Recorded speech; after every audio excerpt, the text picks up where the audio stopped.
JPC की बात होती है, सरकार भाग रही है। ये जो देश के सामने हालात हैं, उन हालातों से सरकार ही निकाल सकती है।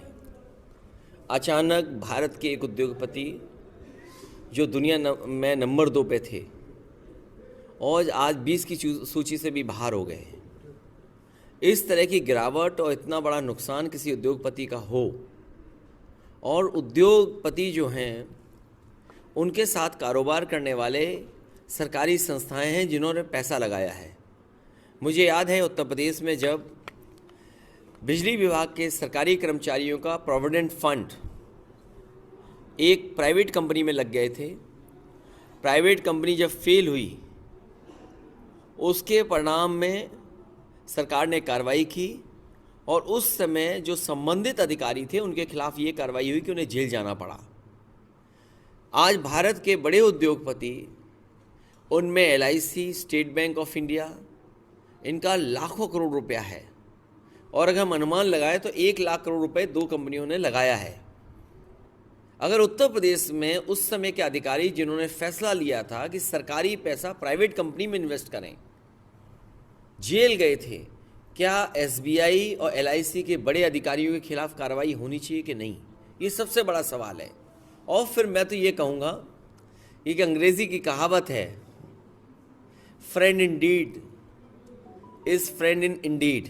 अब एक दोस्त बुरे वक्त में ही असली दोस्त होता है, तो कम से कम भारतीय जनता पार्टी को, सरकार को आगे आना चाहिए अपने दोस्त को बचाने के लिए। ये अब सरकार की जिम्मेदारी है, कार्रवाई किन पे करेंगे, कारोबार कैसे बचेगा। और अगर देश के सामने संकट पैदा होता है तो उसके लिए जिम्मेदार भी सरकार है। अगर एसबीआई का पैसा डूबता है, एलआईसी का पैसा डूबता है, ये एसबीआई में और एलआईसी में आम जनता का पैसा है। आम जनता का अगर पैसा डूबेगा तो वो भारत का पैसा डूबेगा और सरकार कभी ये स्वीकार नहीं करेगी कि भारत का पैसा डूबे। इसलिए जिन्होंने ऐसा सरकार को धोखा दिया है उनके खिलाफ कार्रवाई होनी चाहिए। समाजवादी पार्टी हर धर्म को मानने वाली है, समाजवादी पार्टी हर धर्म की अच्छाई को मानने वाली है। समाजवादी पार्टी, क्या ये बढ़ी हुई कीमत का मुनाफा किसान को मिल रहा है या जो पशुधन कर रहे हैं, जो जानवर रख रहे हैं, गाय भैंस जो रख रहे हैं, उनके दूध का उत्पादन में मिल रहा है या मुनाफा जा रहा है कंपनियों में? ये बड़ा सवाल है। बीजेपी के लोग मुनाफा कमाने दे रहे हैं, किसान की जेब में पैसा नहीं जा रहा, काम करने वाले की जेब में पैसा नहीं जा रहा। बेरोजगारी इतनी बढ़ गई है जिसका कोई जवाब बीजेपी के पास नहीं है।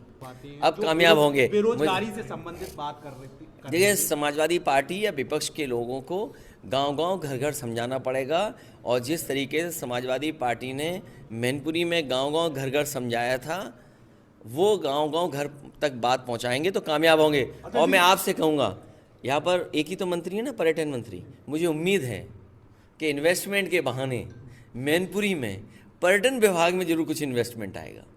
यहाँ का पंछी विहार ठीक हो, यहाँ बहुत सारस दिखते हैं, माइग्रेटरी बर्ड्स बहुत आती हैं, कम से कम उसके लिए कुछ बड़ा काम होगा। और मैं तो ये कहता हूँ कि पर्यटन का क्षेत्र में मैनपुरी दुनिया में कैसे दिखाई दे, ये तो कम से कम पर्यटन मंत्री को करना चाहिए, क्योंकि इकलौते मंत्री हैं आसपास। एक सर्वे के मुताबिक उपाय कि आप शूद्र हैं कि नहीं, अभी तक है उपाय कि नहीं? देखिए, ये मैं आपसे कहता हूँ, महाभारत दोबारा पढ़ लो। और महाभारत में कई जगह ऐसे मौके आए जहाँ पर इसी शब्द की वजह से कई लोगों को सभाओं में सम्मान नहीं मिला था। इसलिए मैं समझता हूँ रामधारी सिंह दिनकर जी की किताब जरूर उठा के पढ़नी चाहिए कि उसमें क्या क्या लिखा हुआ है। नहीं, देखो ऐसा है, ये बीजेपी के लोग ये किसी भगवान को नहीं मानते। ये साइंटिस्ट हैं, ये रिलीजियस साइंटिस्ट हैं। ये बीजेपी के लोग रिलीजियस साइंटिस्ट हैं। जैसे इनोवेशन होता है, ये इनोवेटर्स हैं। कब क्या इनोवेशन करते हैं पता ही नहीं बीजेपी के लोग। धर्म में कौन सी बात नहीं जोड़ते। देखिए, मैं आपको सच्चाई बता रहा हूँ, लखनऊ में और लखनऊ को सजाने में जितना पैसा खर्च हो रहा है उतना तो लखनऊ शहर में इन्वेस्टमेंट के बहाने नहीं आएगा। ये जो इन्वेस्टर्स आ रहे हैं, ये ज़रूरी नहीं कि उत्तर प्रदेश में पहली बार एमओयू कर रहे हों। जहाँ कहीं भी इन्वेस्टमेंट मीट होती है, यही उद्योगपति अभी मध्य प्रदेश गए थे, इंदौर में बड़ी इन्वेस्टमेंट मीट हुई थी, हो सकता है वहाँ भी एमओयू किए हों। पहले गुजरात में बहुत सारी इन्वेस्टमेंट मीट हो चुकी हैं, ये उद्योगपति वहाँ भी भारतीय जनता पार्टी है जो नफरत की राजनीति करती है, आपस में लड़ा के राजनीति करती है। और जो झगड़ा शुरू हुआ है ये कोई झगड़ा आज का नहीं है। अगर हम भारत के इतिहास में नज़र डालें तो 5000 साल से ज़्यादा का ये झगड़ा है। हमारा कोई झगड़ा नहीं किसी से। हम तो मुख्यमंत्री जी से ये जानना चाहते हैं और सदन में अगर कोई सवाल उनके सामने किया है विपक्ष ने और समाज अगर वो विपक्ष करता है सवाल उनके सामने तो जवाब मिलना चाहिए उसका। लेकिन भारतीय जनता पार्टी को जवाब से भागना नहीं चाहिए। भारतीय जनता पार्टी को जवाब से भागना नहीं चाहिए। लेकिन देखिए, मैं आपसे बता दूं, पहले ही मैंने कहा, उस दिन भी कहा, फिर कहता हूं, मैं समाजवादी पार्टी सभी भगवानों को मानती है, हर धर्म के भगवानों को मानती है, हर धर्म को मानती है, हर अच्छाई को मानती है। और समाजवादी पार्टी भगवान विष्णु के जितने अवतार हैं उन सबको मानती है।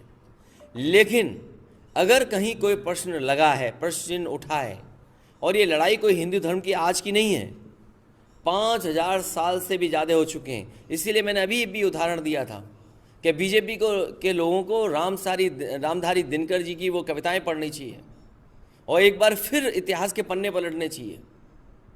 तो इसलिए जवाब उन्हें देना है, जवाब से भाग नहीं सकते वो। अरे समाजवादी पार्टी के बारे में कितना बता दिया मैंने आपको कि समाजवादी पार्टी सभी धर्मों को मानती है, लेकिन जो सवाल खड़ा हुआ है उसका जवाब विधानसभा में मुख्यमंत्री जी देने के लिए तैयार हैं।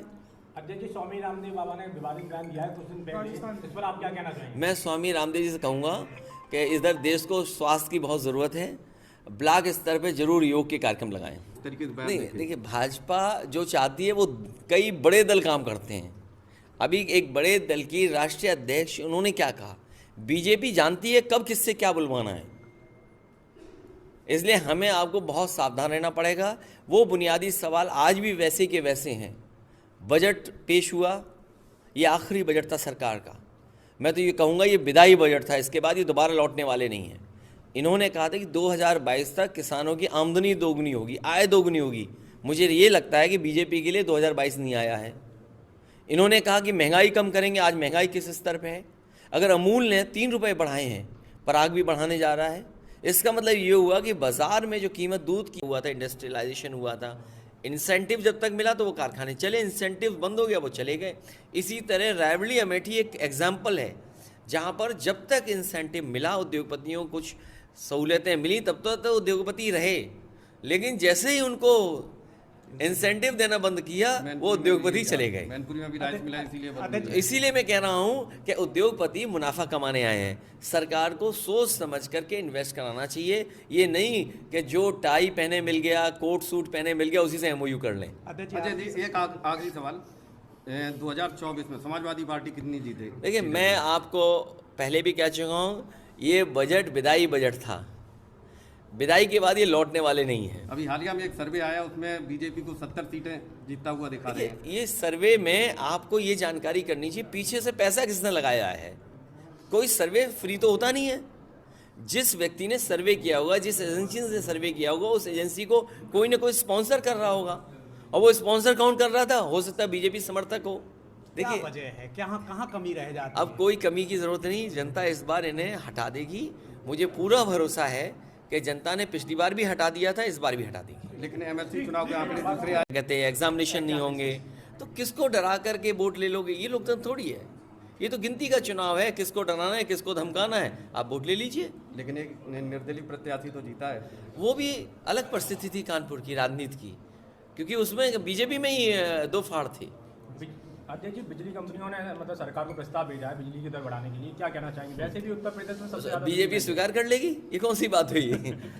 ये बस का किराया हो, महंगाई का कोई मामला हो, बीजेपी तुरंत स्वीकार कर लेती। अभी दूध महंगा हो गया ना, डीजल पेट्रोल महंगा हुआ, आटा महंगा हुआ, दालें महंगी हुई, ये रिफाइन तेल महंगा हुआ, बिजली का प्रस्ताव आएगा, बीजेपी स्वीकार कर लेगी।